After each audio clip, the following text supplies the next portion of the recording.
Hey, you sleeping? Okay, good. I need to tell you something. Don't fall asleep yet. So you know how sometimes something just ends, right? On you you can't point to when. Like a friendship. Like you had this person and then one day you're like, wait, when did that stop? There's no fight. There's no moment. It just came apart. I used to think that was like a me thing. Like I was doing something wrong or not paying enough attention or whatever. But then I read about this thing in physics and okay, wait. Do you want water or anything? No? Okay. So there's this law, like an actual law of physics. One of the most solid things we've ever found. Like science treat this thing like it's basically sacred. And what it says is everything falls apart. Like everything. Always. In one direction, no exceptions. It's called entropy. Okay, so the simplest way I can explain it, imagine a cup falls off a table, shatters on the floor. Normal, right? Happens all the time. Now imagine it backwards, like the pieces just start striding across the floor toward each other and they lift up and they click back together and the cup just lands on the table whole. You've never seen that. No one has. And the weird thing is, like the actually strange thing is, there is no law saying it can't happen. Like at the level of individual atoms, nothing is being broken. The atoms don't know they are not supposed to do that. It just, it never happens because, okay, wait. There's like one way for a cup to be a cup, one arrangement. Everything in exactly the right place. But there are basically infinite ways for it to be broken. Like different fragments, different sizes, scattered everywhere in every possible direction. You know what I mean? Like the broken state has so many more possibilities than the whole state. So when the cup gets the chance to change, it just moves toward disorder. Not because anything is pushing it there, just because the odds are so overwhelmingly in that direction. That's entropy. Like, that's the whole idea. Order is rare, disorder is just everywhere, and everything, given any chance to change, moves toward the more probable thing, which is always the messier one. Are you getting sleepy? Okay, stay with me. This is the good part.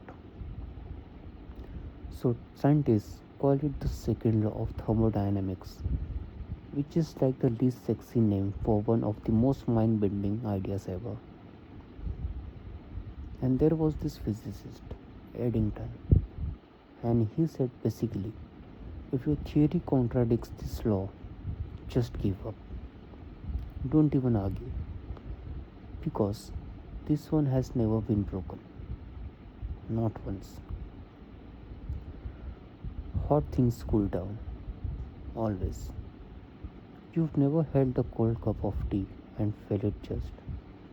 warm back up on its own while the room got colder. Smoke spreads outward. It doesn't gather itself back. Ink in water just blooms out and stays out. Always the same direction, always from order toward less. Okay, but here's the thing that actually broke my brain a little. Most law of physics work the same forwards and backwards in time. Like if you filmed a planet orbiting a star and played it backwards, it would look just like a planet orbiting a star. Nothing weird. Physics doesn't care, but entropy only goes one way. And some physicists, like proper, serious ones, not like weird internet people, some of them think that is why time has a direction at all. Like, without entropy, there is no past and future. There are just events. And you genuinely couldn't say which came first because everything would look the same either way. Entropy is what gives time its one wayness. The reason yesterday is behind you and tomorrow is in front. The reason you remember things that can't undo them. Time is the feeling of entropy happening. I know. I like. I sat on my floor when I actually understood that. Like, I just sat down. Because it means, okay, it means the reason you can't go back to that conversation or that version of yourself or that night that was really good and then it was over. It's not just that it feels irreversible, it actually is. Like physically, thermodynamically. The universe does not have a reverse gear. And I don't know if that makes it better or worse. I keep going back and forth on that. Hey, you still awake? Okay, good. So, like, bringing it closer, you're alive right now. Your heart is doing its thing, your lungs, all of it. And, like, all of that is a fight, like a constant, active, expensive fight against entropy. Your body is just atoms, same atoms as literally everything else. The air, the mattress, my hand. What makes you you is the arrangement. This like impossibly specific, incredibly complex arrangement that the universe is always quite trying to undo. So your body fights back every second without you even knowing. Your cells repair damage. Your immune system is like hunting disorder all the time. Your metabolism is burning food just to keep the shape. Life is entropy resistance and it costs. Like it costs constantly. Which is why you have to eat and sleep and you can't just stop and stay intact. The moment the fighting stops, entropy just resumes. And aging is just that. It's not a malfunction.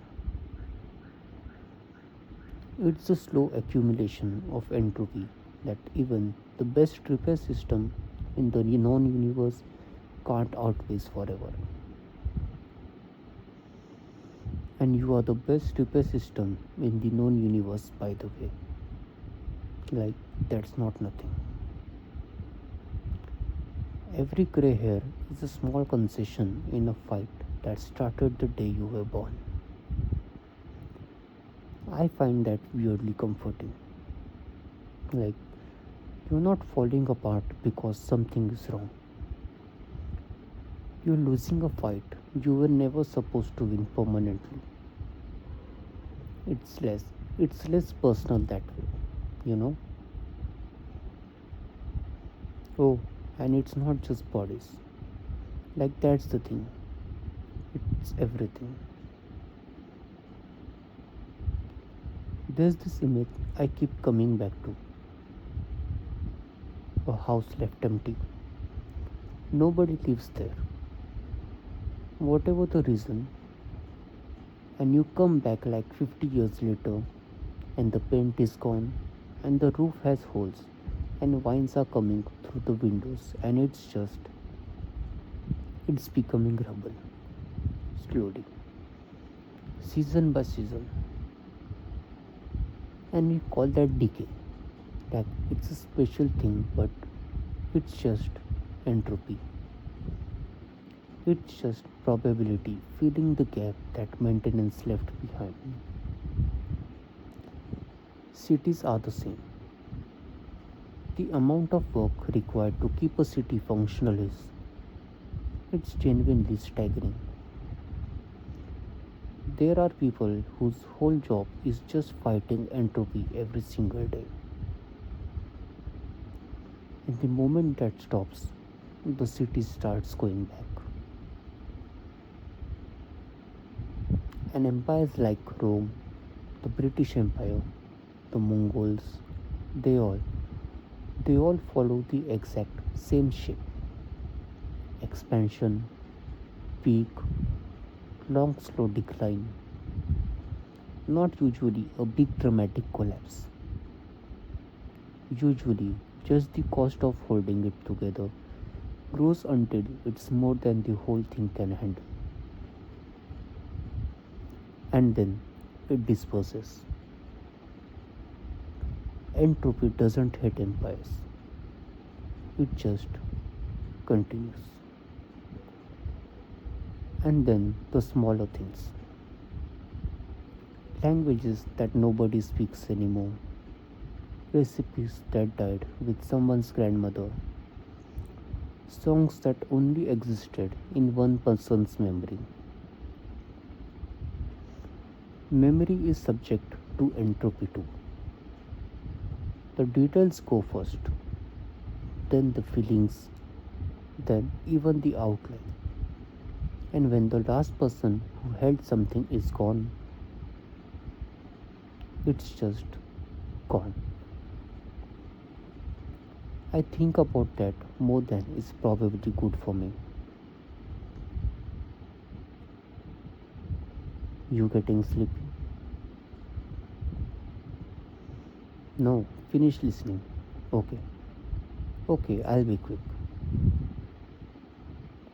So, and this sounds contradictory, but stay with me. Entropy is also why anything happens at all. The sun burns because it's dispersing energy. It's like falling apart in slow motion. And in the process of falling apart, it's pouring light onto this planet, and that light drives basically every living thing here. Weather is entropy. Wind is just pressure trying to equalize. Storms are entropy. The whole water cycle is entropy. And there's this idea called dissipative structure. And like a candle flame is one, a hurricane is one, and so are you. A dissipative structure is a pocket of order that exists not by resisting entropy but by channeling it. candle flame isn't fighting the dispersal of energy, it is the dispersal of energy given a temporary shape. You're not separate from all this falling apart. You're like, you're a part of it, a particularly intricate, briefly organized way for entropy to happen. I've been sitting with that for days. I don't know what to do with it yet. Okay, almost done. Last thing. The things that can't be taken back. Every moment increases the entropy of the universe by some tiny amount. And because entropy only ever increases, those moments are physically irreversible. Not just emotionally, like actually, genuinely, thermodynamically impossible to undo. The last time you saw someone without knowing it was the last time, the conversation you had or didn't have, the night that was so good you wanted to freeze it. The universe recorded all of those in the only way it records anything, by becoming, in some infinitesimal way, more disordered because of them. They are woven in permanently. But so is this exact moment. You half asleep and me rambling about thermodynamics in the dark like a maniac. The universe will carry this forward. It literally cannot unhappen it. The cup on the floor won't reassemble itself. The smoke won't go back to the fire. And this moment won't come again. Entropy guarantees it. But it also means something happened here. In a universe that is always trending upward towards stillness, there was briefly this. The universe is falling apart, and it is so beautiful. Okay, go to sleep. I love you.